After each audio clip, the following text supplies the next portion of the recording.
Hello and welcome back to Gabriel Knight 2, The Beast Within.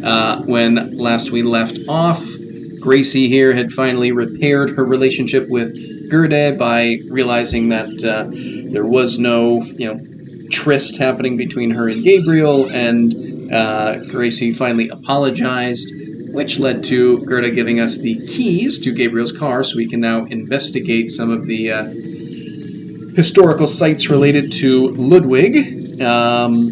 So I think this is going to be a pretty fascinating thing. This is a new swan, according to Gabriel, and this is here in chemistry. We'll start with new swan. I can't really say this properly, but I think this is a pretty photorealistic picture of the castle itself that we'll learn about in here. So let's just step inside. This, I think, is an example of something that may well not be of interest to everyone, but I think it's all pretty cool and pretty fascinating. So we'll dive into everything here and read/listen to everything there is to be heard/seen. And as we get closer to the end of this particular location, I'll talk about how this chapter can be a little frustrating in a lot of ways. But let's kind of start with this tour tape. Our tour begins in the entry hall. Ludwig II lived from 1845 to 1886. He assumed the Bavarian throne at the age of 18 when his father died. Ludwig's passion was building castles. He built 3 during his lifetime: Linderhof, Herrenchiemsee, and Neuschwanstein. Plans for a 4th castle, Falkenstein, were underway when he died. In addition to his obsession with building, Ludwig also had a passion for classical heroic German mythology, a taste he shared with the German opera composer Richard Wagner. Neuschwanstein is decorated throughout with themes from these stories, most of which directly relate to Wagner's operas. All right, so a lot of that we're going to actually dive into throughout the chapter, so I won't speak to much of it. To my knowledge, the castle at my chemistry, I don't know how to say it, I believe actually never got finished, and so when he died in 86, I think they just stopped construction, unless I'm mistaken. Now, if you look at these paintings up here, it's kind of amusing. First, these scenes seem to tell a story, but I have no idea what story. And then we listen to the tape. The paintings in this room are from the Siegfried saga. And then we click again. These scenes are from the Siegfried saga. Kind of sounds like Gracie, knew it all along, as if she didn't just learn it right now. Here's a second painting from the Siegfried saga, which I know nothing about, if I'm being honest. The closed door leads to the tower, which is not part of the tour. The king was making his way to this very door when he was arrested in 1886. We'll have to learn more about his arrest later. All right, I think that's everything here. You are now standing in the king's bedroom. The theme of the bedroom is Tristan and Isolde, the tragic love story retold in Wagner's opera. The opera was given its first performance in Munich in 1865, and a 20-year-old Ludwig attended. This is probably the most elaborate and expensive bedroom ever created. It took 14 wood carvers 4.5 years to create this room. It was this kind of extravagance that bankrupted the king. In the years before his death, he found it increasingly difficult to find money from any source.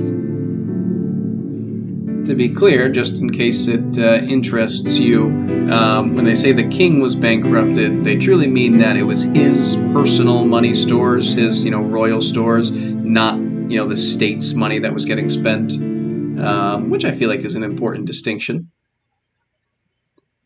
Now let's take a look at everything in here. So this doesn't have much to say. Scenes from the opera Tristan and Isolde.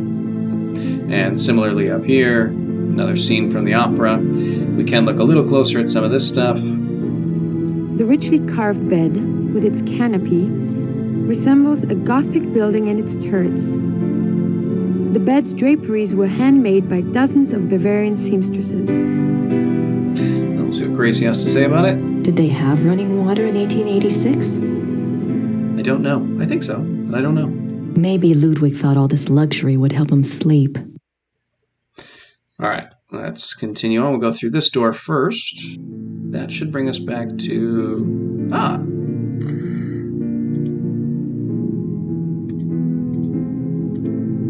Nothing to say? All right. In the corner is a brown tiled stove with clay figures of Tristan and Isolde. Okay. You are now standing in the king's bedroom. The theme of the bedroom is this is probably the most elaborate. It was this kind of And are these the same ones? Yes, okay. I think that's everything from over here. We don't want to click on the guards for anything. Good. Oops. All right, so we'll take a look at what's going on here. This is Ludwig's private chapel. The king was a devout Catholic, as were all of the Wittelsbacher rulers. They supported the Roman Church even when other European countries were dominated by Protestantism. So we have this crucifix. It's a beautiful crucifix. Ivory and gold. And above it... A king saint? I wonder if Ludwig pictured himself that way. Or maybe he just wanted to be that way. The paintings above the altar depict St. Louis surrounded by the seraphim. An interesting side note.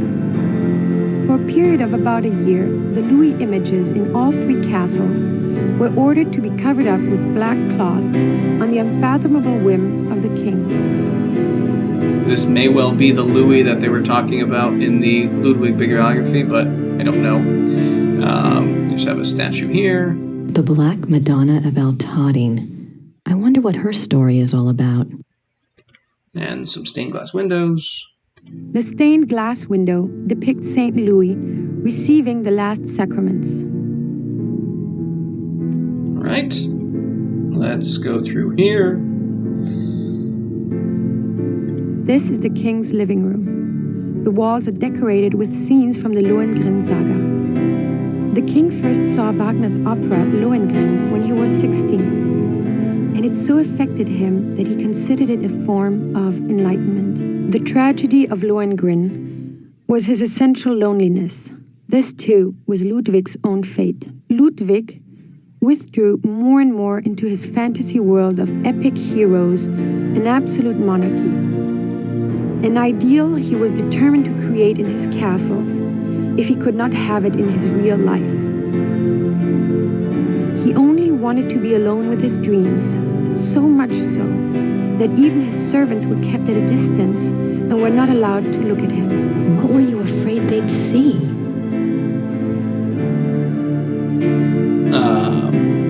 One of the unfortunate things about the video motion is that if someone else is moving that's not related to us, then we have to wait for it to happen. I'm surprised people don't sit in these chairs when the guard's not looking. Well, there's a close-up of a chair. That's fun. These linens look seriously expensive and seriously old. And, of course... The miracle of the Grail.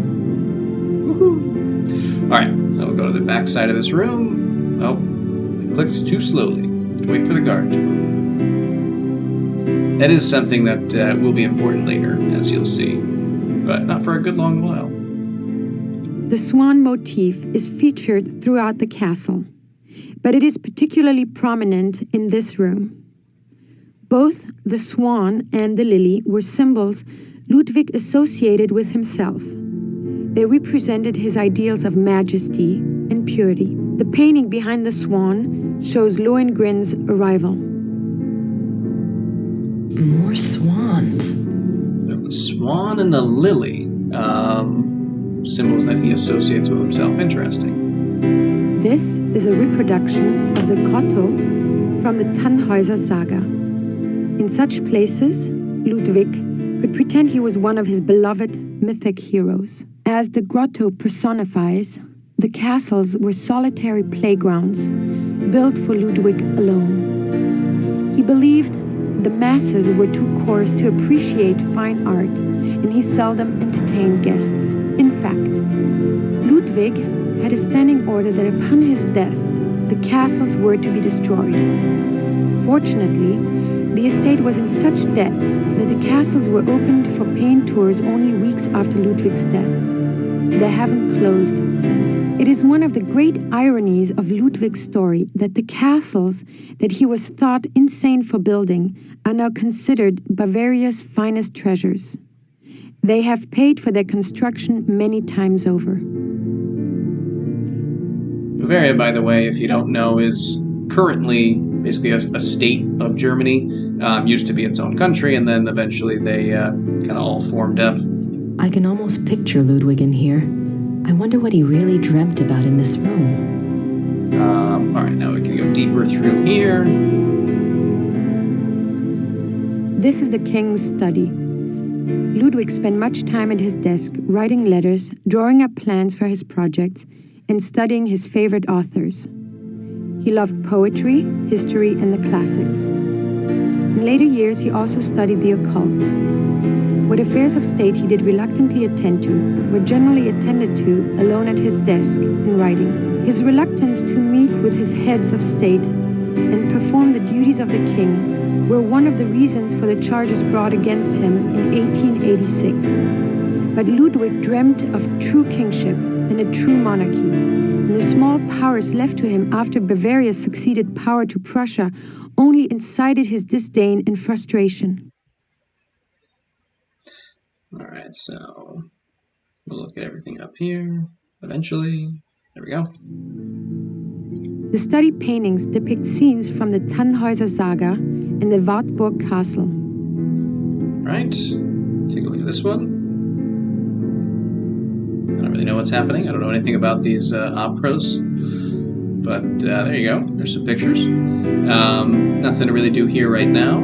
I doubt there's anything left in there now. Besides, the guard would kill me if I touched it. Now, you may have noticed the score very slowly ticking up over here. And that... I wonder why he was studying the occult before he died. Is probably the biggest part of why I said that this chapter can be quite frustrating. Because you basically need to click on and experience everything in these museums, and it is very easy to miss some tiny little minuscule detail, and it can get very frustrating to try and track it down. But let's continue on. Hopefully we don't have that particular misery, but we'll find out. This is the final room of our tour, the Singers' Hall. It was modeled after the Singers' Hall of the Wartburg Castle, where minstrel competitions were held in the 13th century. The hall was built for small private concerts, but Ludwig himself never gave one here. It is said that during the last few years of Wagner's life, he came to Neuschwanstein frequently and performed for the king alone in this room. The hall is probably best known for its enigmatic wolf paintings. The original paintings were from the Parsifal saga, but in 1882, Ludwig had them replaced, supplying the description and titles of the new paintings himself. While all the other rooms in the castle show scenes from Wagner's operas, the scenes in this room are not from any opera that anyone can identify. It is yet another of the many mysteries associated with the life of the fairy tale king. Why would the opera-obsessed Ludwig and the Wagner-obsessed Ludwig replace pictures with these non-opera-related images? Who knows? Engelhard courts Hildegunde. Engelhard and Hildegunde. Probably should have started with this one. Engelhard and the blacksmith. Okay. And we can look back here. There must be a story behind these wolf paintings. But what story? And there should be one more. Here we go. The hunters tracked down Engelhard and Hildegunde. And then we can basically go to the other side of the room.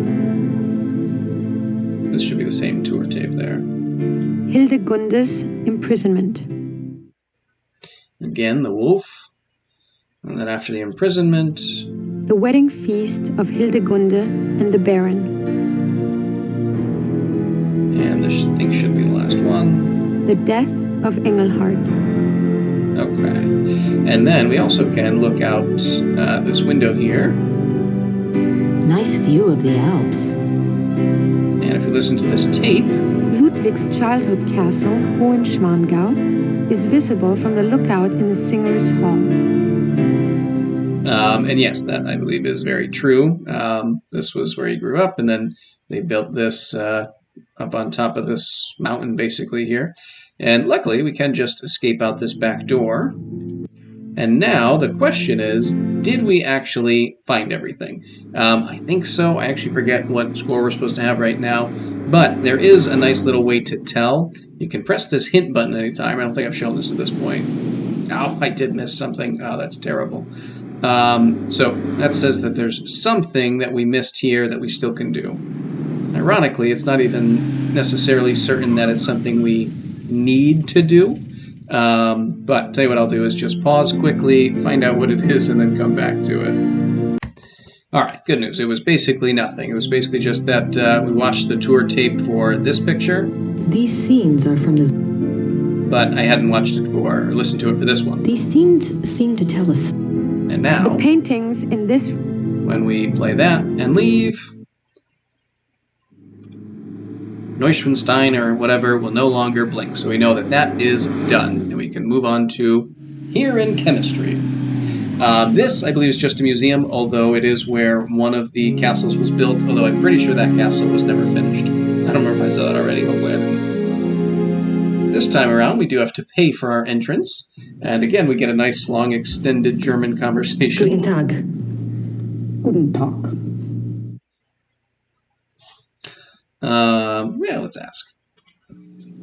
Ist das die Ludwig Museum? Ja, ja. Ludwig II. von Bayern. I'm assuming that was a yes. Ich hätte gern eine Eintrittskarte fürs Museum. Ja, 8 Mark für eine Ganztagskarte. I keep feeling like Gracie feels insulted by this person, but I have no idea. In reality. So, Danke. bitte. Alright, so let's dive in again. We're going to start with this painting right here. Actually, we'll do this one quickly. I often forget it. Ludwig is Prince Charming. He played the part well. I suppose so. Now, let's start here. If you remember, once or twice already, we heard about She's beautiful. Ludwig's, one true friend, or at least one of his very few close friends. Elizabeth of Austria. Learn about her. One of Ludwig's few close friends was Empress Elizabeth of Austria. She was a distant cousin of the boy Prince, and he saw her often growing up. Graceful and beautiful, Elizabeth seemed to represent the feminine ideal to the younger Ludwig. Their friendship continued after her marriage, mainly by correspondence. She remained a source of stability for Ludwig throughout his life. In keeping with Ludwig's love of romance and drama, he called her the Dove, and he to her was the Eagle. Eagle! All right, so we got some letters to read here between the two of them. July 3rd, 1863. Elizabeth, you can have no idea, dear cousin, how happy you made me. The hours recently passed with you in the railway carriage I consider among the happiest in my life. Never will their memory fade. You gave me permission to visit you at Ischl. If the time comes for this ardent hope to be fulfilled, I shall be of all men upon earth the most blessed. The feelings of sincere love and reverence and faithful attachment to you, which I cherished in my heart even as a boy, makes me imagine heaven upon earth and will be extinguished by death alone. I beg you with all my heart to forgive the contents of this letter, but I could not help myself. Ludwig. He is certainly a passionate guy. Elizabeth frequently gave Ludwig advice on royal conduct, hoping to protect him from unfavorable public opinion. March 1st, 1865. My dearest Eagle, you have not written me in a few months. I have missed you. I often try to imagine what you are doing. I hear tales that you have been on retreat and have not been seen in Munich for some time. I suspect it is this new friend you wrote up so mysteriously that takes you away from home. I hope you are enjoying yourself, my beloved, but I beg you to caution. The people need to see you at the throne. I also hesitate to suggest that what your officials do in your absence may not always be in your own best interest. You have always been a true king, but you must let the people see you to ensure that they don't forget that. E. Your dove. Your dove. Ludwig's friends were concerned for his mental state long before his arrest. June 14th, 1878. My beloved Eagle, in your last letter you spoke so movingly of your torment that I was moved to tears. What is this torment? Why won't you confess to me what is truly troubling you? You must know that I would never despise you, no matter how horrible you believe your sins to be. Please do not write such barbs to my heart by even suggesting such things. If you do not wish to confess to me, at least tell me how I can aid you. I am always your true one, your dove. Certainly still showing a great deal of concern some 15 years later. In this letter, dated November 1886, Elizabeth of Austria thanks Bishop Frank for his assistance in helping her fulfill Ludwig's last wishes. She writes that she knows it was an unusual request, but she believes Ludwig had reasons of his own for wishing it to be done. She hopes that his spirit finds peace at last. No further reference to this letter has ever been found. One can only speculate what the last wishes of a cornered and embattled Ludwig might have been. What were his last wishes? This place is giving me more questions than answers. Whether or not that's true, I have no idea. Oops. They certainly make an incredible-looking couple. All right, let's continue onward. Come around the corner here. And definitely a lot of things that could easily be missed. We'll start over here.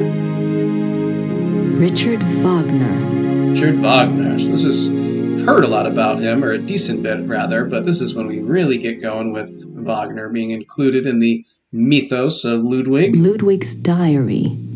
Ludwig kept a diary from 1869 when he was 24 years old until his death.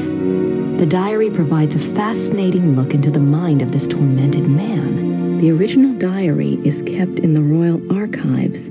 A few entries are shown on the opposite wall. I've got to see that diary. It does sound like that would be quite useful to us in our current venture.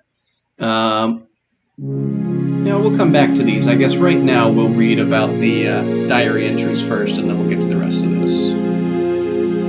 Even after Wagner's death, Ludwig still showed signs of obsession with the composer. This letter, written in 1882 by Ludwig to the conductor of the Munich Opera, instructs the conductor to make preparations for a new Wagner opera. The conductor went to see the king as instructed. When he arrived, Ludwig was ill and refused to see him. Nothing further was ever heard of this mysterious new opera. Was it a figment of an ill man's desperate wishes? Well said, Gracie. I don't really see how this is a diary entry unless it's just a, picture he put in there. Ludwig is offered a crown of laurels by the genius of immortal fame. But we'll ignore that and read more diary entries. 26 July, 1874. By the power of the lily, we shall have the strength to resist all temptations throughout the whole year. Is at least the second reference to the lily being a powerful sign that Ludwig associated with himself, particularly in terms of purity. 26 July, 1875. Solemn oath before the picture of the great king. Refrain for 3 months from all excitement. This oath has its binding power as well as its potency by de par le Roy, LNR, DPLR. What excitement. I need to see more of that diary. I believe de par le Roy basically translates to like by the will of the king, something along those lines. Alright, so let's dive deeper in here. We'll start with this guy. Ludwig and Wagner. Ludwig loved the opera of his contemporary Richard Wagner. He helped support Wagner's music through much of his life. Ludwig considered Wagner a close friend, often calling him the great friend. Wagner encouraged this infatuation, some believe, for personal gain. Typical artist. Alright, now we can look over here, and let's do this guy first. Looks like it weighs a ton. Ludwig's Grand Master Wardrobe from the Knights of St. George. Ludwig's... And over here. Ludwig is Grand Master of the Knights of St. George. The Knights of St. George was an aristocratic society dedicated to the acts of chivalry. Ludwig loved the medieval pageantry of the order in his early years before his increasing reclusiveness drove him to abandon public appearances. He looks so regal. Why would he give up all of this pageantry and become a recluse? Why Ludwig, indeed? Grand Master of the Knights of St. George. There's gotta be a connection between all this St. George stuff and Gabriel. Of course, there just has to be. We can also look down here. Signets and sash pins from the Order of the Knights of St. George. These were worn on Ludwig's uniform, as befitted his rank of Grand Master. They are now the property of the Bavarian Crown Treasury. What if I walk through there, owner? I wonder if these pins have any symbolic meaning. I imagine they must, but that's okay. Alright, so we are almost done here. We're going to go to the back half of this kind of room/hallway. And let's start with these letters over here. These are commentaries on his last days. June 7th, 1886. A group of men arrive at Neuschwanstein Castle demanding to take the king in custody.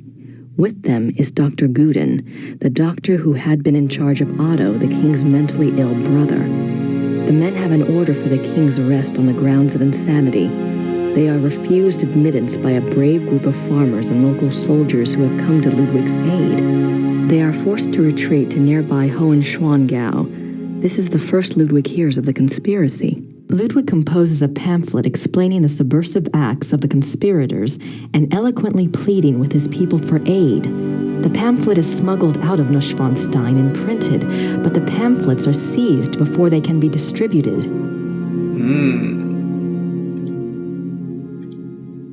June 12, 1886.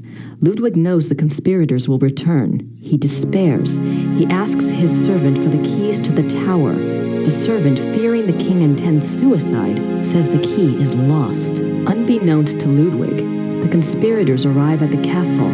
This time, there is no one to stop them. Ludwig is lured from his bedroom to the entry hall of Neuschwanstein on pretense. There, he is taken into custody. Ludwig is taken by carriage from Neuschwanstein to Berg, where his brother Otto had long been imprisoned. This is a great blow to the king's state of mind. While on the way, the group stops at Seeshaupt to change horses. Ludwig asks to see the postmistress, Frau Vogel. She brings him a glass of water and he says something to her. She never reveals these last words to anyone. Interesting. So, nope, June 12th, 86, and then June 13th. June 13th, 1886. At Berg, Ludwig seems cooperative and coherent. Dr. Guden writes to the government that he has Ludwig well under control. The two men go out for a walk, and Dr. Guden is so confident he dismisses the guards. When Ludwig and the doctor do not return after several hours, a search is undertaken. The bodies of the two men are found in the lake, drowned. Circumstances unknown. Circumstances unknown. Seems fairly clear, at least on the surface, but I guess we won't jump to any assumptions. June 18th, But maybe we 1886. should. Ludwig's funeral procession marches through the streets of Munich, followed by enormous crowds of mourners. The service is held at a packed St. Michael's church. Lightning strikes the church during the service, but no one is harmed. Ludwig's body is entombed in the Wittelsbach crypt at St. Michael's. His heart is placed in an urn in the pilgrimage chapel at Altading in the Wittelsbach tradition. The urn is shown to the right. His heart is in an urn. How bizarre. Interesting. So that's the pilgrimage chapel. Okay. At St. Michael's. Now, let's go over here. Can't really learn much from this. Gracie can't read it. I have no idea what that says. Looks old, though. And over here, we have the first of many death masks we're going to see, although first, Grace has to react to this portrait. Oh my god. That's the slave from my dream. So it is. All right, let's click on that first. Maybe Mrs. Smith will know what my dream meant. I have to ask someone. This thing is getting too weird. We'll have to ask her. We can read the title. Ludwig embarking on his sleigh. And this note about it. The midnight sleigh rides. Ludwig went on long sleigh rides in the middle of the night, particularly in his later years. It is said that he suffered from insomnia, headaches, and toothaches, and the rides soothed his restlessness. The sight of the king's grand sleigh speeding through the countryside of the Alps often startled the peasants and became a superstitious omen of ill fortune. I can see why. But what was he doing out there at night? What indeed? All right, let's back up, take a look down here. This is what these are about. These are actual notes from Ludwig to his servants. They go far in showing the king's state of mind. They were smuggled out and used as evidence in compiling the order for Ludwig's arrest. Let's read these letters. December 14th, 1881, Linderhof. Order another work by Jennings on the occult. Write urgently to Klug saying that I insist that the stoppages by the bank cease. I want it, and therefore it must be done. Write very urgently. He must succeed at once, and then must report to me urgently. If I give orders to clear my room, doing so must not be postponed as it happened. Pencils must be pointed without special orders. The day after tomorrow, 1,000 marks. How is Louis now? I want to know whether he looks unhappy. How often have I said that the coffee must not come up boiling hot, so that it can only be drunk after standing an hour? If any more correspondence come from Louis, they are to be burnt immediately, but I am to be informed of their arrival.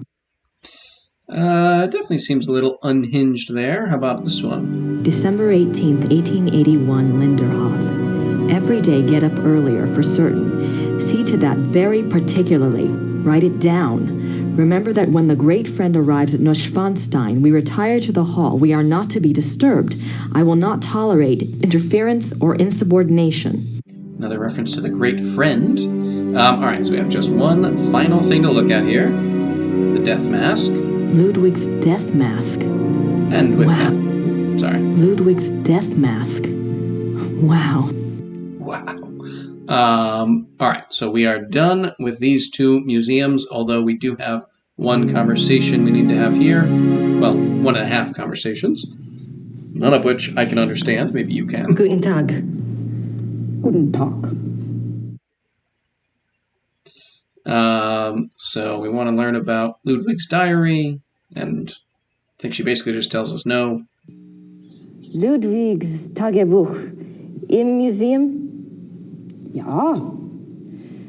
Wo kann ich Ludwigs Tagebuch hier anschauen? Die Tagebücher sind ganz persönlich. Die sind in den königlichen Archiven. Niemand darf die lesen. Aber nein, niemand darf die lesen. Danke. You want to take that as a no? All right, and then we can ask her about the new Wagner opera. Im Museum es einen Brief von Ludwig über eine neue Wagner-Oper. Ja, ich kenne diesen Brief. Wo kann ich mehr von dieser Wagner-Oper sehen? Ja, ich weiß nichts über Wagner. Das hier ist kein Wagner-Museum. Ja, ich weiß. In Bayreuth befindet sich ein Wagner-Museum. Versuchen Sie es halt doch, ne? Bayreuth. Danke. Yep, definitely didn't follow any of that, but at the very least, it does give us a new location on the map, a new Wagner museum we can go to. But I think this has gone on long enough for today, so we will end things here. Hopefully you enjoyed that. I did. And it continues to add a lot of really fun details to this story here. Either way, we will continue on our search next time, but till then, see you.